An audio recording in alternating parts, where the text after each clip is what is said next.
Hello everyone, welcome to Edu Top. In today's 10 minutes a day series हम discuss करेंगे types of charges part 3। तो हमने types of charges को ही continue करना है। तो आफ्टर वाचिंग दिस वीडियो आपको क्लियरली पता चल जाएगा इस पर्टिकुलर टॉपिक की इंपॉर्टेंस, कितनी डेप्थ में आपको इसको पढ़ना चाहिए और कौन कौन से क्वेश्चन आप एक्सपेक्ट कर सकते हो। इफ यू आर टारगेटिंग जैव नवंबर 2025, you should have a fair idea of previous year questions, most important topic and important MCQs, जिसका हमने बहुत ही बढ़िया पीडीएफ डॉक्यूमेंट तैयार किया है। डिस्क्रिप्शन बॉक्स में जाके आप फाइल को एक्सेस कर सकते हैं। तो चलिए अब कंटिन्यू करते हैं। टाइप्स ऑफ चार्जेस में mortgage and right of appropriation रहते हैं हमारे, जो लास्ट वाले टू चार्जेस हैं। तो सबसे पहले बात करते हैं मॉर्टगेज की। मॉर्टगेज क्या होती है कि एक लीगल एग्रीमेंट होता है। मॉर्टगेजर यानी जिसने लोन लेना है, जो क्या करता है अपना घर, फ्लैट या जमीन बैंक के पास गिरवी रखवा देता है और उसके ऊपर उसको लोन मिल जाता है। तो उसी को हम मॉर्टगेज बोलते हैं। तो फॉर इमूवेबल प्रॉपर्टी, ये प्रोविजन जो है transfer of property act 1882 apply होता है यहाँ पे। जब आप लैंड या बिल्डिंग को ऑफर करते हो एज अ सिक्योरिटी, तो वो जो चार्ज क्रिएट होता है उसको मॉर्टगेज बोलते हैं। ठीक है। तो यहाँ पे जो सेल है ना, transfer of ownership in exchange for the price paid और प्रॉमिस्ड और पार्ट पेड और पार्ट प्रॉमिस्ड, यानी कि मॉर्टगेज में या तो आप जमीन के कागज गिरवी रखवा देते हो, ठीक है। ये पोजेशन कई बार आपके पास ही होता है, पेपर बैंक के पास रहते हैं, ठीक है। ये कई बार पूरी ओनरशिप पे ट्रांसफर कर देते हो। उसके टाइप से हमें और ज्यादा क्लैरिटी मिल जाएगी कि किस तरीके से मॉर्टगेज जो है वो क्रिएट किया जाता है और क्या क्या जो है आगे कंडीशंस रहती है। और जो सेल ऑफ इमूवेबल प्रॉपर्टी है ना, फॉर अ कंसिडरेशन एक्सीडिंग ₹100, तो can be made only by a registered instrument. Return में ये बताना पड़ता है जहां पे भी आपकी जो कंसिडरेशन है वो 100 रुपए से ज्यादा की हो रही है, तो वहां पे एक रिटर्न डॉक्यूमेंट चाहिए होता है। तो इमूवेबल प्रॉपर्टी जैसे घर जमीन को गिरवी रख के आप लोन ले रहे हो। मान लीजिए एक पर्सन है रमेश, जिसने जो है ना 50 लाख का लोन लिया बैंक से, अपना जो प्रॉपर्टी है उसी को गिरवी रखवा के, ठीक है, घर को गिरवी रखवाया। अब जो ये घर के पेपर है ना, ये बैंक के पास रहेंगे जब तक कि वो रमेश जो है पूरा का पूरा लोन चुका नहीं देता। जैसे वो लास्ट ईएमआई पे करेगा तो घर फिर उसके नाम पे ट्रांसफर हो जाएगा। राइट। अब इसके कुछ टाइप्स हैं जो हम डिस्कस करेंगे। Simple mortgage by conditional sale, usufructuary English by deposit of title deeds and anomalous. Right. तो सबसे पहले स्टार्ट करते हैं सिंपल मॉर्टगेज के साथ। सिंपल मॉर्टगेज क्या होती है? मॉर्टगेजर यानी कि जो पर्सन लोन ले रहा है, और मॉर्टगेजी जहां से लोन लिया जा रहा है यानी कि बैंक। मॉर्टगेजर जो है ना must have bound himself personally to repay the loan. जो लोन ले रहा है वही खुद से क्या करेगा, रीपेमेंट भी करेगा ना लोन की। अब रमेश का एग्जांपल लिया था, उसने अपनी प्रॉपर्टी गिरवी रखवाई, तो obviously he is bound to repay the loan, वो लोन रीपे करेगा। और जो यहाँ पे पोजेशन है ना प्रॉपर्टी का, वो आपने जो मॉर्टगेजी को नहीं दिया है, यानी कि बैंक के पास पोजेशन नहीं है अभी प्रॉपर्टी का। लोन को सिक्योर करने के लिए उसने ट्रांसफर किया है मॉर्टगेज को, right to have a specific immovable property sold in the event of his failure to repay. यानी कि पोजेशन अभी भी रमेश के पास ही है, जो प्रॉपर्टी उसकी है उस पे मान लीजिए वो रह रहा है जिसके ऊपर उसने लोन लिया है। अब अगर रमेश डिफॉल्ट करेगा तो फिर बैंक के पास राइट होगा कि जो प्रॉपर्टी उसने एज अ मॉर्टगेज दिया ना, जो पेपर उसने दिया है, तो उस प्रॉपर्टी को सेल करके अपना अमाउंट जो है बैंक रिकवर कर सकता है। बट इसके लिए बैंक क्या एज इट इज ही कर देगा क्या उसकी प्रॉपर्टी सेल? नो, बैंक को क्या करना पड़ता है, कोर्ट से ऑर्डर लेना पड़ता है कि वो अब आगे प्रोसीड कर रहा है with the sale of the property. जो प्रॉपर्टी के पेपर रमेश ने दिए थे, जो गिरवी रखवाई थी, अब रमेश ने डिफॉल्ट कर दिया, तो यहाँ पे मॉर्टगेजी यानी कि बैंक को किसकी परमिशन लेनी पड़ती है? कोर्ट की परमिशन लेनी पड़ती है सेल को एग्जीक्यूट करने से पहले। और रजिस्ट्रेशन मैंडेटरी होती है अगर आपका प्रिंसिपल अमाउंट सिक्योर्ड है, दैट इज 100 एंड अबव, जो कि हमने पिछले पॉइंट में भी डिस्कस किया। तो ये आपकी सिंपल मॉर्टगेज कि यहाँ पे पर्सनली आप लोन रीपे कर रहे हो। अगर आप नहीं कर पाओगे लोन पे, तो फिर जो आपका मॉर्टगेज जो आपने रखवाया है उसको जो बैंक सेल कर सकता है, बट उसके लिए उनको कोर्ट की परमिशन लेनी पड़ती है। अब मॉर्टगेज बाई कंडीशनल सेल क्या होता है? जो कि यहाँ पे एक शर्त पे चलता है ये मॉर्टगेज, यानी कि आपने एक्चुअल में ओनरशिप नहीं दे दी है बैंक को, आप यहाँ पे कंडीशन पे चल रहे हो कि अगर आप डिफॉल्ट करोगे, मान लीजिए आपने क्या किया, 5 साल के लिए लोन ले लिया, आप बैंक को कहा कि 5 साल तक मैं ईएमआई फिल करूंगा प्रॉपर्टी के ऊपर, ठीक है। अब आपने कंडीशन कंडीशन पे ये जो है बैंक को ये कहा है कि अगर मैं 5 साल के बाद 5 साल तक जो मैं ईएमआई पे नहीं कर पाया, मैंने डिफॉल्ट कर दिया, तो क्या होगा? जो उन्होंने एक शर्त पे डॉक्यूमेंट तैयार किया था कि ओनरशिप जो बैंक को ट्रांसफर हो जाएगी, फिर वो फाइनली हो जाएगी। अदरवाइज अभी वो कागजों में ही है, वो जो है ट्रांसफर नहीं हुआ है बैंक को, ठीक है। तो mortgagee can not look at other property of the mortgagor in case of mortgage property prove insufficient. यानी कि जो 5 साल के लिए आपने लोन लिया था ना, जिस प्रॉपर्टी पे इसकी वैल्यू मान लीजिए 20 लाख है, ठीक है, तो आपका जो लोन अमाउंट था, सपोज कीजिए कि 5 लाख की कमी रह जाती है बैंक को, 15 लाख ही रिकवर कर पाया बैंक जो है उसको सेल करके। तो 5 लाख जो है ना वो मॉर्टगेजर से उसकी दूसरी प्रॉपर्टी को सेल करके बैंक रिकवर नहीं कर सकता। यहाँ पे जो है need intervention of the court. जब प्रॉपर्टी सेल करनी है तो बैंक को किसकी परमिशन लेनी पड़ेगी? कोर्ट की परमिशन लेनी पड़ेगी।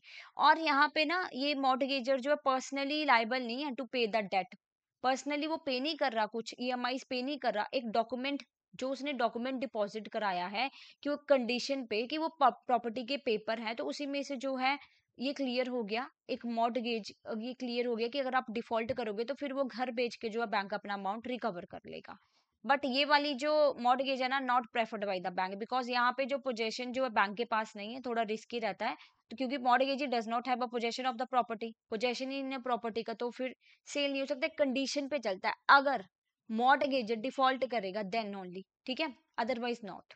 ओके, तो ये हो गया मॉर्टगेज बाय कंडीशनल सेल, जहाँ पे कंडीशन क्रिएट हो जाती है, एक शर्त है बीच में। यूसुफ रक्चुरी मॉर्टगेज क्या होती है? देखो यहाँ पे जो मॉर्टगेजर है ना, गिव पोजेशन टू मॉर्टगेजी। यहाँ पे मॉर्टगेजर यानी कि रमेश का एग्जांपल ले लेते हैं, उसने पोजेशन जो है ना वो बैंक को दे दिया हुआ है, ठीक है। तो मॉर्टगेजी क्या करेगा यहाँ पे, यानी कि बैंक क्या करता है यहाँ पे, जो पोजेशन जो है वो बैंक के पास है ना उस प्रॉपर्टी का, उससे जो रेंट जनरेट हो रहा है, रेंट जनरेट हो रहा है, कोई प्रॉफिट हो रहा है, उससे जो लोन पे किया जाएगा, इंटरेस्ट और प्रिंसिपल बोथ, ठीक है। तो रमेश ने एक प्रॉपर्टी का जो एक्चुअल में राइट था वो बैंक को दे दिया। अब उस प्रॉपर्टी पे जो भी रेंटल इनकम आती है, वहां पे लोग रेंट पे रह रहे हैं, उस रेंटल इनकम से बैंक अपना इंटरेस्ट और प्रिंसिपल दोनों पे करता है। तो यहाँ पे मॉर्टगेजर की कोई पर्सनल लाइबिलिटी नहीं है उसको पे करने के लिए, वो किराए से पे हो रहा है बैंक का लोन, प्रिंसिपल और इंटरेस्ट बोथ। कोई फोरक्लोजर सेल राइट नहीं होता, mortgagee can not sue for foreclosure और द सेल। तो यहाँ पे मॉर्टगेजी सू नहीं कर सकता कि फोरक्लेजर और सेल हो, सेल नहीं कर सकता, यानी कि उस प्रॉपर्टी को, उससे जो रेंट आ रहा है ना उसी से जो है वो प्रिंसिपल और इंटरेस्ट पे करेगा। टाइम लिमिट क्या है? अगर mortgagor does not redeem within a 30 year तो मॉर्टगेजी बिकम एब्सोल्यूट ओनर। अब जो इस प्रॉपर्टी को अगर वो क्लेम नहीं करेगा मॉर्टगेजर 30 साल तक रिडीम नहीं करता, तो फिर बैंक की वो प्रॉपर्टी हो जाएगी, बैंक ही एब्सोल्यूट ओनर जो है वो बन जाता है उस प्रॉपर्टी का, राइट। अब इंग्लिश मॉर्टगेज क्या होता है? अब यहाँ पे ना mortgagor bind himself to repay the mortgagee money on a certain date, और ट्रांसफर कर देता है मॉर्टगेज को property absolutely to the mortgagee की, यानी कि जो प्रॉपर्टी थी रमेश के नाम पे उसने प्रॉपर ओनरशिप ना बैंक को दे दी, ठीक है। बट यहाँ पे एक प्रोविजन है, एक कंडीशन है। वो प्रोविजन क्या है कि जैसे ही रमेश लोन चुकता कर देगा, लोन अमाउंट पे कर देगा, तो बैंक फिर से ना वो ओनरशिप जो रमेश को ट्रांसफर कर देगा। बट स्टार्टिंग में रमेश ने क्या किया, जो ओनरशिप थी वो बैंक को ट्रांसफर कर दी, और यहाँ पे फिर एक प्रोविजन के साथ कि बैंक जो है ना रीट्रांसफर कर देगा उसको, जैसे रमेश जो पूरा अमाउंट पे कर देगा। तो mortgagee can sue the mortgagor for recovery of the money. तो यहाँ पे बैंक जो मॉर्टगेजर को कोर्ट में केस कर सकता है, बोल सकता है अगर वो लोन नहीं चुका पा रहा, और यहाँ पे पर्सनल लायबिलिटी हो जाती है मॉर्टगेजर की, क्योंकि उसको लोन पे करना है। बाकी के मॉर्टगेज टाइप्स में हमने पढ़ा कि पर्सनल लायबिलिटी नहीं क्रिएट हो रही थी, बट यहाँ पे मॉर्टगेजर की क्या है, पर्सनल लायबिलिटी है कि उसको जो है रीपेमेंट करनी है, उसने ट्रांसफर कर दिया है मॉर्टगेज प्रॉपर्टी को एब्सोल्युटली पूरा का पूरा टू मॉर्टगेजी यानी कि बैंक। बट बाद में जब रमेश जो है पूरा लोन चुका पाएगा तो उसके बाद प्रॉपर्टी जो है फिर से उसके नाम पे ट्रांसफर हो जाएगी। अब mortgage by deposit of the title deed, यहाँ पे जब पर्सन इन फॉलोइंग टाउन्स पे, जैसे कोलकाता, मद्रास, बॉम्बे या एनी अदर टाउन जहाँ पे जो state government concern may be notification in the official gazette specify in the behalf.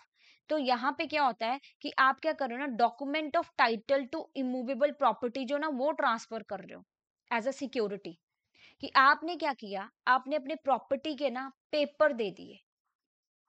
मान लीजिए आपकी सेल डीड थी आपकी प्रॉपर्टी की, वो आपने बैंक को डिपॉजिट करा दी, तो इसी को क्या बोलते हैं, mortgage by deposit of a title deed. English law में इस तरीके की मॉर्टगेजी को क्या बोला जाता है, इक्विटेबल मॉर्टगेज। क्यों? बिकॉज यहाँ पे क्या होता है ना, यहाँ पे सिर्फ deposit of document of title हो रहा है, कोई राइटिंग में कुछ और आप नहीं डॉक्यूमेंट दे रहे हो, कोई एडिशनल फॉर्मेलिटीज नहीं होती, सिर्फ एक डॉक्यूमेंट ही इनफ है। आपने अपनी सेल डीड जो है वो दे दी, तो इससे ये प्रूव हो गया कि आप यहाँ पे मॉर्टगेजी में वो क्या दे रहे हो, डॉक्यूमेंट दे रहे हो। तो memorandum of entry stamp duty यहाँ पे लगाई जाती है, यही कि जो प्रॉपर्टी है, जो सेल डीड है वो बैंक के पास है, और कोर्ट का ऑर्डर यहाँ पे लेना पड़ेगा अगर आप वो प्रॉपर्टी जो है सेल करना चाहते हो, इन केस जो है मॉर्टगेजर डिफॉल्ट करता है, राइट। तो बस इसमें आप एक चीज ध्यान रखिएगा कि यहाँ पे जो डॉक्यूमेंट है, प्रॉपर्टी के पेपर है, वो आप बैंक के पास दे देते हो, बाकी कुछ भी कोई एडिशनल फॉर्मेलिटीज करने की जरूरत नहीं होती है, राइट। अब एनोमेलिस मॉर्गेज क्या होता है? ना तो ये सिंपल है, ना ही कंडीशनल है, और ना ही यूसुफ्रक्चुरी और इंग्लिश है। ये अलग तरह की मॉर्गेज है जो कॉम्बिनेशन ऑफ टू को मिला के हो सकती है। इसमें फीचर हो सकते हैं सिंपल की भी, इंग्लिश की भी, या इंग्लिश की भी, कंडीशनल सेल की भी। तो ऐसी मॉर्गेज को जिसकी कोई प्रॉपरली डेफिनेशन नहीं दी गई है ना, उसको एनोमलस बोलते हैं। नेगेटिवली डिफाइन है, ये नहीं बोला गया कि इसमें क्या होता है, इसमें ये बताया गया कि इसमें क्या चीजें इंक्लूडेड नहीं है, तो that's why it's negatively define. Combination of two और मोर मॉर्गेज ये हो सकती है। तो इसी के साथ हमारा मॉर्गेज का जो टाइप्स है, टॉपिक है, वो कंप्लीट होता है। अब हम डिस्कस करते हैं राइट ऑफ एप्रोप्रिएशन। तो राइट ऑफ एप्रोप्रिएशन बैंक कब अप्लाई करते हैं? जब कस्टमर के मल्टीपल लोन चले हुए हैं एक बैंक से। जैसे मान लीजिए आपका एक पर्सनल लोन चला है और एक आपका होम लोन चला हुआ है, ठीक है, एसबीआई से सपोज कीजिए, राइट।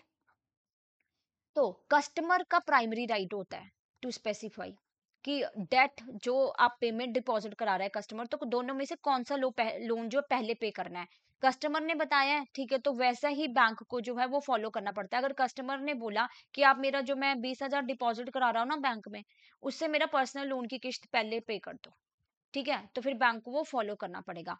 अगर कस्टमर ने स्पेसिफाई नहीं किया है तो फिर बैंक क्या करेगा? बैंक अप्रोप्रिएट कर देता है payment to any debt it chooses. Bank अपने अकॉर्डिंग जो अमाउंट सेटल कर देगा, जो उनको लगता है। हो सकता है 20,000 को डिवाइड कर दिया, 10,000 पर्सनल लोन में, 10,000 होम लोन में, या वो बैंक के डिस्क्रिप्शन पे होता है। तो ये राइट सिर्फ अप्लाई होता है लिक्विड फंड्स पे, जैसे आपके फिक्स डिपॉजिट्स एंड बाकी जो स्पेसिफिक पर्पज के लिए आपने मनी रखी हुई है ना, जैसे हाउसिंग लोन अकाउंट, वहां पे अप्लाई नहीं होता। Bank can not refuse a cheque and then appropriate the fund from it to a different debt. तो बैंक चेक के लिए रिफ्यूज नहीं कर सकता और ना ही अप्रोप्रिएट कर सकता उस फंड को किसी डिफरेंट डेट के लिए। तो बस राइट ऑफ एप्रोप्रिएशन में ये देखिए कि बैंक का एक राइट है। पहले तो प्राइमरी राइट तो यहाँ पे कस्टमर का है।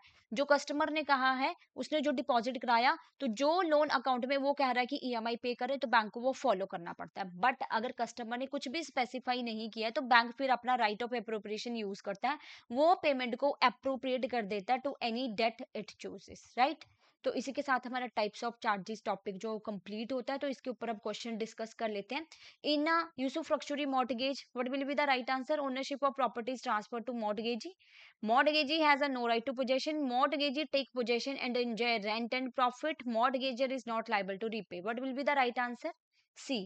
पोजेशन ले लेते हैं और रेंट और प्रॉफिट जो है ना, वो लोन अमाउंट पे किया जाता है। Next question, the right of appropriation for a bank applies when customer has only one loan account, multiple debt with the bank, customer default on repayment, customer close the account. What will be the right answer here?